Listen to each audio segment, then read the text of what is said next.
ক্ষিপ্ত কল্যাণ বন্দ্যোপাধ্যায়, মমতা বন্দ্যোপাধ্যায়ের অন্যতম লয়াল লেফটেন্যান্ট, ভবানী ভবনে শেষ পর্যন্ত অভিষেক বন্দ্যোপাধ্যায়।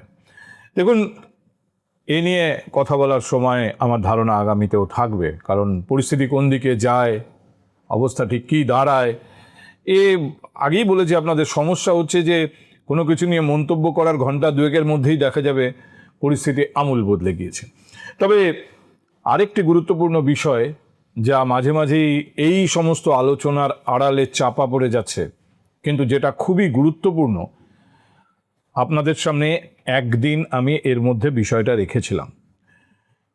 এই পশ্চিমবঙ্গের বিভিন্ন গণমাধ্যমে এই বিষয়টা অতটা গুরুত্ব পাচ্ছে না, কারণ এত কিছু রাজনৈতিক নাটক ঘটছে, মানুষ সেই রাজনৈতিক নাটকই এখনো পর্যন্ত মজে রয়েছেন। কিন্তু যে ঘটনা ঘটছে এবং যে পর্যায়ে এখন পৌঁছেছে, সেটা কিন্তু খুব নেগলেক্ট করার মতো না। ভারত বাংলাদেশ সীমান্ত, পশ্চিমবাংলা বাংলাদেশ সীমান্ত, সেখানে এই পুশব্যাকের অভিযোগে বিজিবি এবং সবথেকে বেশি করে বাংলাদেশের সীমান্তবর্তী অঞ্চলের কিছু গোষ্ঠী, কিছু মুষ্টিমেয় দুষ্কৃতী, তারা এমন জায়গায় পুরো বিষয়টাকে পৌঁছে দিয়েছে, এমন স্পর্ধা তারা দেখাচ্ছে। আমি স্পর্ধাও ঠিক বলবো না, এক ধরনের উস্কানি। এর পেছনে অবশ্যই দুরকম বিষয় আছে। এক হচ্ছে কিছু দুষ্কৃতীর যাদের ধান্দা ওখানে পরিস্থিতি গরম করা, আর কিছু ব্রেন ওয়াশ করা লোকজন আছে। তার পেছনে একটা কোনো গোষ্ঠী আছে যারা এই ব্রেন ওয়াশের কাজটা করেছে, যাদের অন্যতম কাজ একটা ভারত বিরোধী সেন্টিমেন্ট সেখানে ছড়িয়ে দেওয়া। কিন্তু পরিস্থিতিটা এমন জায়গায় নিয়ে যাওয়া হচ্ছে এবং তারা বাড়তে বাড়তে বাড়তে বাড়তে আজ এরকম পরিস্থিতিতে এসেছে। এই ছবি দেখুন,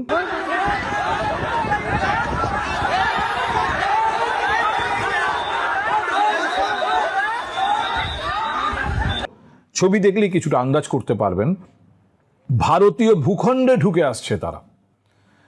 তারা বিরাট বীর, হাতে লাঠি, বাঁশ, কঞ্চি নিয়ে তারা ভারত জয় করতে চলে আসছে।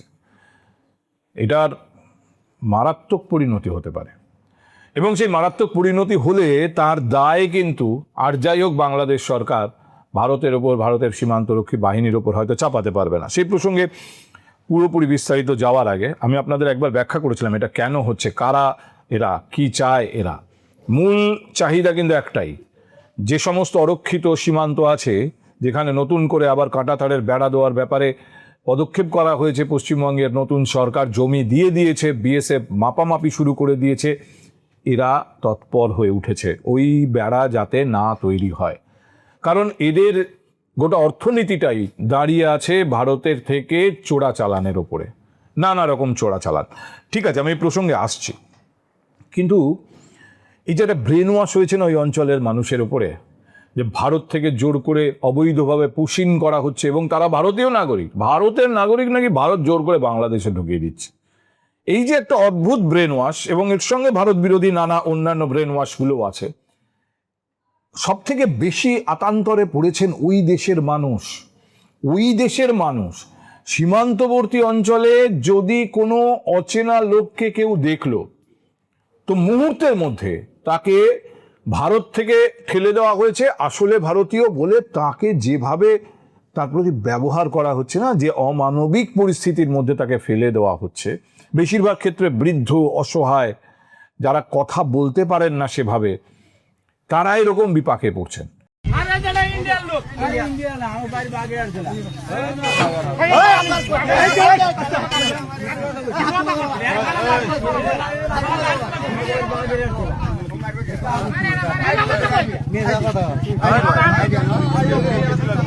আমি যাবো দিকে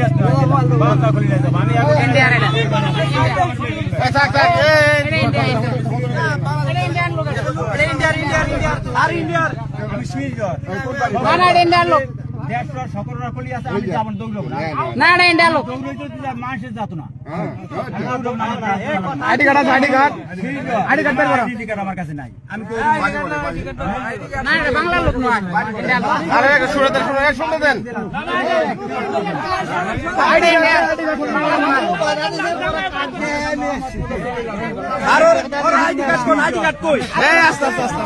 বাংলার লোক নয় তো, ইন্ডিয়ার লোক। হ্যাঁ, এই গোটা ঘটনার সঙ্গে ভারতবর্ষের কোনো সম্পর্ক নেই। ঘটছেও বাংলাদেশের মাটিতে, কিন্তু ঘটছে কিছু মানুষের সঙ্গে। তারা বাংলাদেশি হতে পারেন, কিন্তু তারা তো মানুষ, মানুষ্যতর ব্যবহার করা হচ্ছে তাদের সঙ্গে। দেখুন।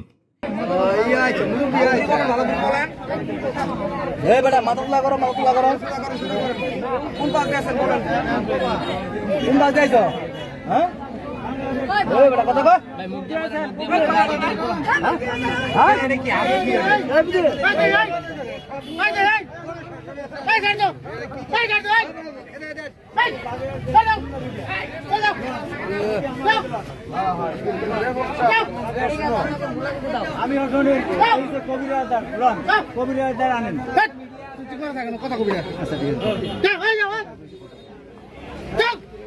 দুনিয়ার মোবাইল নিয়ে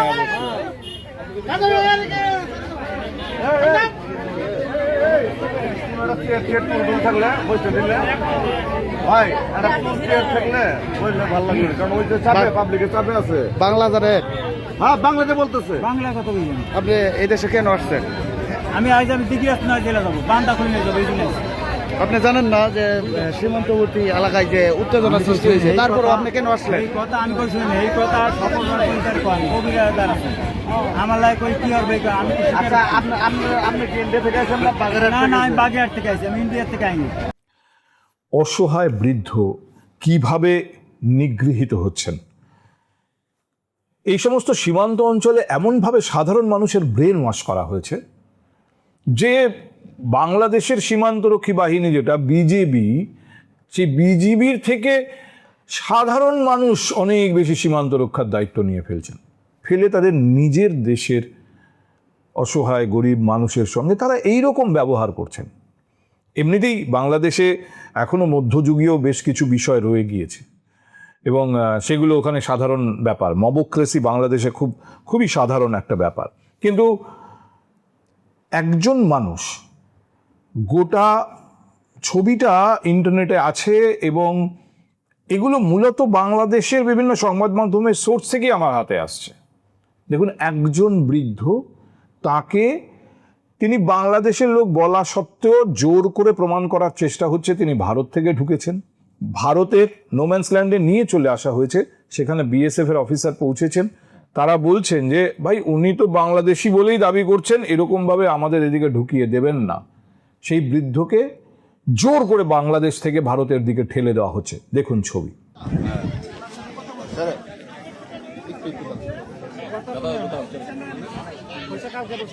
ইন্ডিয়াতে 5 দিন ছিলা?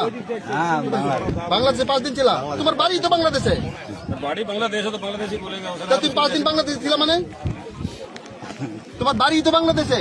শোনো, এই তোমার বাড়ি তো বাংলাদেশে, তুমি 5 দিন ছিলা মানে? টাকা আছে?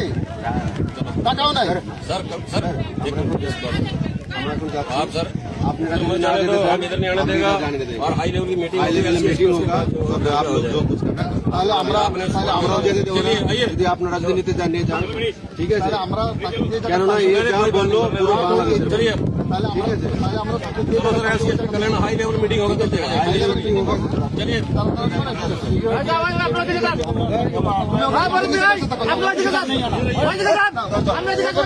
इंडिया में यही है।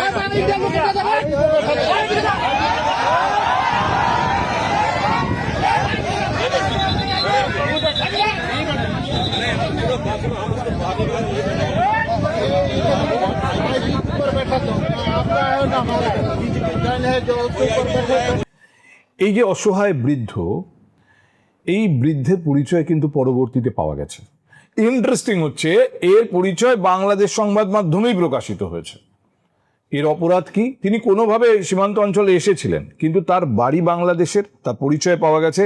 তার নাম ষষ্ঠীচন্দ্র বর্মন, গ্রাম চান্দলাই, থানা গোদাগাড়ি, জেলা রাজশাহী। তো তিনি এইরকম একটা অদ্ভুত পরিস্থিতির মুখোমুখি হলেন। তার দেশের মানুষ এইরকমভাবে তাকে নিগ্রহ করলো, জোর করে ভারতবর্ষের দিকে ঠেলে দেওয়ার চেষ্টা করলো। আলটিমেটলি কিন্তু তারাই স্বীকার করেছেন যে বাংলাদেশি এবং তার সম্পূর্ণ পরিচয় পাওয়া গেছে। তাকে শেষ পর্যন্ত বাংলাদেশের একটি থানায় নিয়ে গিয়ে রাখা হয়েছে, তার বাড়ির লোককে খবর দেওয়া হয়েছে।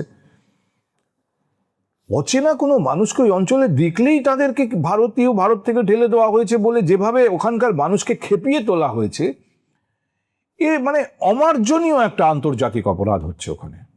বাংলাদেশের মাটিতে হচ্ছে, হতে পারে যে আমাদের কি, কিন্তু এটা হতে পারে কোনো একটা সভ্য দেশে আজকের দিনে, কিন্তু বাংলাদেশে এটা হচ্ছে। এবং বাংলাদেশের মধ্যেই আবার পাল্টা আওয়াজও উঠছে। আমি আপনাদের আগেই জানিয়েছিলাম যে যেহেতু এমনকি ধরুন ভারত থেকেও যারা বাংলাদেশে ঢোকার চেষ্টা করছেন এই মুহূর্তে, অবৈধভাবে ভারতে এসছে, এখন অবৈধভাবে তারা বাংলাদেশে যাওয়ারও চেষ্টা করছে। তাদের ধারণা ছিল যে ওই বিজেপি বা সিন্ডিকেট যারা এই মানুষ পাচারের সঙ্গে যুক্ত, তাদেরকে পয়সা কড়ি দিলে তারা ঢুকে যাবে। কিন্তু এখন এই মুহূর্তে যেহেতু এই বেড়া দেওয়াটা, কাঁটাতারের বেড়াটাকে ঠেকাতে হবে, তাই ওখানে এরকম একটা অদ্ভুত গণ আন্দোলনের মতো তৈরি করা হয়েছে, মানুষকে খেপিয়ে তোলা হয়েছে যে কাউকেই ঢুকতে দেওয়া যাবে না। এরাও যদি ঢুকতে পারে তাহলে হয়তো ওদেরকে পয়সা দেবে, কিন্তু ওরা ভবিষ্যতের কথা ভাবছে যে এই ব্যবসাটাই তো বন্ধ হয়ে যাবে, ফলে তারা আটকাচ্ছে। কিন্তু আটকাচ্ছে কাদের? বাংলাদেশের মানুষেরাও জানে যে এরা বাংলাদেশেরই নাগরিক, অবৈধভাবে ভারতে গিয়েছিল। আজকে যখন ভারত সরকার বলেছে থাকতে দেবো না, পশ্চিমবঙ্গে এই নতুন সরকার এসে বলেছে চলে যাও, এখানে থাকতে পারবে না, কাগজ নেই, পত্র নেই, তাদেরকে বাড়ি ভাড়া দিচ্ছে না, তারা ফিরতে চাইছে। কিন্তু এই অদ্ভুত এই কিছু দুষ্কৃতী গোষ্ঠী এবং কিছু ব্রেন ওয়াশড লোকজন ওখানে, তারা এদের ঢুকতে দেবে না। এবং এটার কিন্তু রিয়াকশন হচ্ছে বাংলাদেশের ভেতরে। এই মানুষগুলো যে আত্মীয় স্বজন ভেতরে আছেন, তারা কি চুপ করে থাকবেন নাকি? তার ফলে তারাও সোশ্যাল মাধ্যমে সরব হচ্ছেন এবং তারা বলছেন যে আমার দেশের মানুষকে এইরকম দুর্গত অবস্থায় কেন ফেলে রাখা হচ্ছে, কেন? কারণ তারা ভারত থেকে আসছে, আর মায়ানমার থেকে আসলেই তাদের বাংলাদেশের সঙ্গে কোনো সম্পর্কই নেই, কিন্তু বাংলাদেশ তাদের আশ্রয় দেবে। আর ভারত থেকে আসলে তারা আমার দেশের মানুষ, আমার দেশে ঢুকতে পারবে না। বাংলাদেশের মানুষেরাই বলছেন, শুনুন।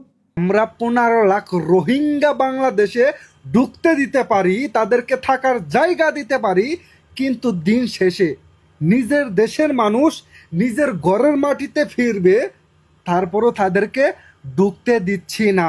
ভারত থেকে বাংলাদেশে ঢুকতে দিচ্ছি না।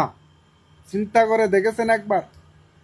এখন ভারত বাংলাদেশ সীমান্ত উত্তাল বয়ে যাচ্ছে বন্ধুগণ। একদিকে ভারতের বিএসএফরা তারা অনেক চেষ্টা করতেছে বাংলাদেশের নাগরিক বাংলাদেশে পাঠানোর জন্য, আরেকদিকে বাংলাদেশের বিজেপি তারা ঠেকানোর জন্য বসে আছে। একটা বাংলাদেশি পরিবার ভারতে গেছে চিকিৎসা করাবেন লাই, বেডির স্বামী অসুস্থ, স্বামীর চিকিৎসা করাবেন লাই ভারতে নিছে, দীর্ঘ কয়েক মাস ভারতে চিকিৎসাধীন অবস্থা আছিল।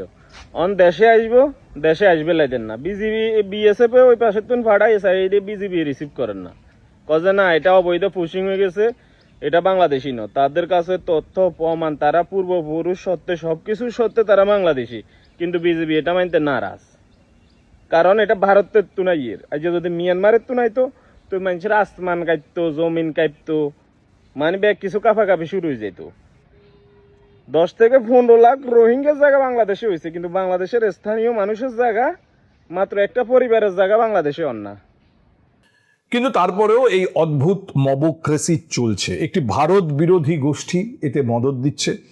সীমান্ত এলাকায় অনেক নিরীহ মানুষ নিগ্রহের শিকার হচ্ছেন। সীমান্ত এলাকায়, ধরুন বর্ডারে নয়, নোম্যান্স ল্যান্ডে নয়, ভেতরে, বাংলাদেশের ভেতরে সীমান্ত এলাকায়, সেখানে অচেনা লোক দেখলেই তাকে দাগিয়ে দেওয়া হচ্ছে, এই ভারত থেকে ঢুকিয়ে দিয়েছে জোর করে, এবং তাকে অনেক সময় নোম্যান্স ল্যান্ডে এনে ঠেলে দেওয়া হচ্ছে। অমানবিক ব্যাপার চলছে। কিন্তু যাই হোক না কেন, আমি আবার বলছি, এটা বাংলাদেশের মাটিতে হচ্ছে, বাংলাদেশের মানুষ নিগৃহীত হচ্ছেন বাংলাদেশের মানুষের হাতে। আমাদের কাছে যেটা পয়েন্ট অফ কনসার্ন, সেটা হচ্ছে এই ব্রেন ওয়াশ করা কিছু উগ্র লোক, কিছু দুষ্কৃতী গোষ্ঠী, তাদেরকে যেভাবে ঠেলে দেওয়া হচ্ছে ভারতে। মনে রাখবেন, যে সমস্ত জায়গায় ফেন্সিং আছে, ফেন্সিংটা কিন্তু ভারতের যে ইন্টারন্যাশনাল বর্ডার তার 150 গজ ভেতরে, অর্থাৎ ফেন্সিংয়ের পরেও প্রায় 150 গজ জমি কিন্তু ভারতের মেনল্যান্ড। তারা সেখানে ঢুকে আসছে এবং উস্কানোর চেষ্টা করছে, টানা বিএসএফকে উস্কানোর চেষ্টা করছে, কখনো কখনো ভারতের যে স্থানীয় মানুষ আছেন তাদের উস্কানোর চেষ্টা করছে। মূলত তাদের উদ্দেশ্য কি? তাদের উদ্দেশ্য বিএসএফকে উস্কানো, যদি বিএসএফ এই মাত্রা ছাড়া উৎপাত দেখে একটা সময় রিয়াক্ট করে, গুলিগোলা চলে, তাহলেই সঙ্গে সঙ্গে তারা এটাকে নিয়ে একটা আন্তর্জাতিক দুনিয়ার সামনে যেতে পারবে। না হলে এই জিনিস হয়, দেখুন এ তো পাগলে করে। তোর শুভেন্দু টুভেন্দু চুদার টাইম নাই। কোন শুভেন্দু মাদার চোদ? এক মাং মারানি এই মুখ ঢুকবি না তোরা। পিঠির চামড়া তুলে ফেলামু, সরা বাচ্চা ঘর এক শেষ করে ফেলামু, একটা চামড়া তুলে ফেলামু, সরা বাচ্চা ঘর। একটা লোক বাংলাদেশে ঢুকতে পারবে না, কোনো বাংলাদেশের লোক ঢুকতে পারবে না। আমাদের মাটি, আমাদের দেশ। তোর শুভেন্দু টুভেন্দু চুদার টাইম নাই। কোন শুভেন্দু মাদার চোদ? আমাদের বাংলাদেশের লোক আমাদের বাংলাদেশে থাকবো। পিঠির চামড়া তুলে ফেলাম, বাচ্চা ঘর।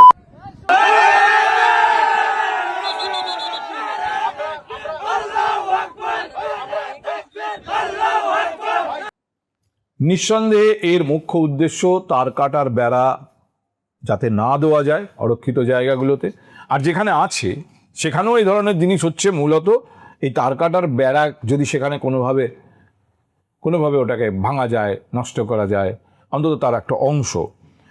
উত্তেজিত বিএসএফ গুলি চালালে কি হবে? অবৈধভাবে ভারতের জমির মধ্যে ঢুকে পড়ছে, এভাবে বিএসএফকে উত্ত্যক্ত করার চেষ্টা করছে। বিএসএফ কতক্ষণ সহ্য করবে? এখনো পর্যন্ত তাদের মাথা ঠান্ডা রেখেছে বিএসএফ, কিন্তু তাদেরও তো সহ্যের একটা সীমা থাকবে। আসার কথা, বাংলাদেশের প্রতিটি মানুষের ব্রেন ওয়াশ করা সম্ভব হয়নি। ফলে এমনকি বিজিবির মধ্যেও, মানে বর্ডার গার্ড বাংলাদেশ, যারা বাংলাদেশের সীমান্ত রক্ষার কাজে রয়েছেন, তাদের মধ্যেও কিছু অফিসার আছেন যারা এই সীমানা এলাকার এই যে অদ্ভুত ব্রেন ওয়াশড লোকজন, বা কখনো কখনো কোনো গোষ্ঠী, পুরোপুরি দুষ্কৃতী গোষ্ঠী যারা হুঁশে নেই, বিজিবির কিছু অফিসার আছেন যারা এদের হুঁশ ফেরানোর চেষ্টা করছেন। তারা তাদের দেশের মানুষের ভালো বোঝেন। আমি আবার বলছি, ছবিতেই স্পষ্ট দেখুন, তারা কিন্তু চেষ্টা করছেন।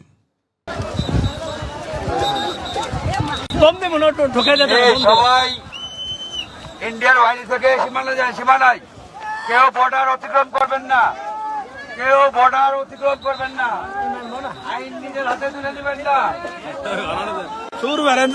কেউ বর্ডার অতিক্রম করবেন না। এই দয়া করে এই সাইডে, এই সাইডে।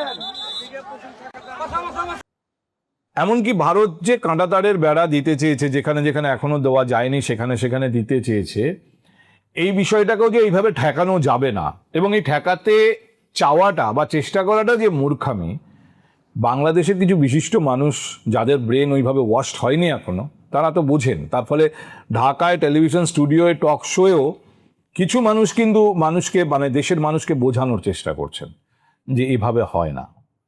ভারতের জায়গায় ভারত কাটাতে আপনি দেন না, আপনাকে না করতেছে কেটা? আপনি বাংলাদেশ দেন, স্বাধীন সার্বভৌম রাষ্ট্র, আপনাকে না করতেছে কে?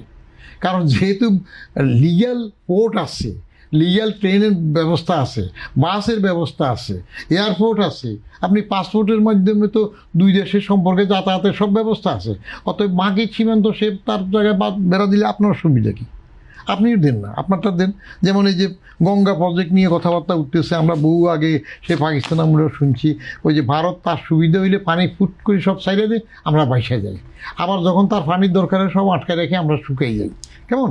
তো আমার যদি শক্তি থাকতো তাহলে ভারতের যত বর্ডার আছে এই বর্ডারের মধ্যে আমি বিরাট 50 ফুট ওয়াল করে দেন না, ভারত ডুবে স্মৃতিস্থানে যায়। তো শক্তির ব্যাপার আছে, তো শক্তির ব্যাপার আছে।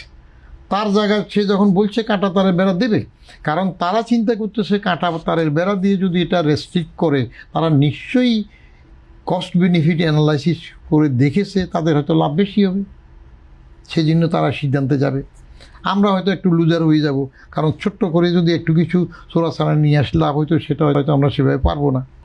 কিন্তু তারপরেও কোথাও কোথাও এই ধরনের ছবি দেখা যাচ্ছে।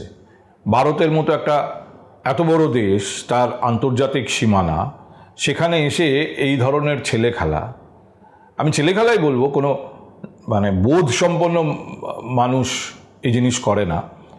কিন্তু এটা করে তাদের মুখ্য উদ্দেশ্যটা যেটা, যে এই অঞ্চলে একটা কিছু ঘটে যাক এবং তারপর তারা গিয়ে আন্তর্জাতিক দুনিয়ার সামনে কান্নাকাটি করবে। কিন্তু এটা কেন হচ্ছে তাদের বোঝা উচিত যে এর পরিণতি খুব ভালো হবে না।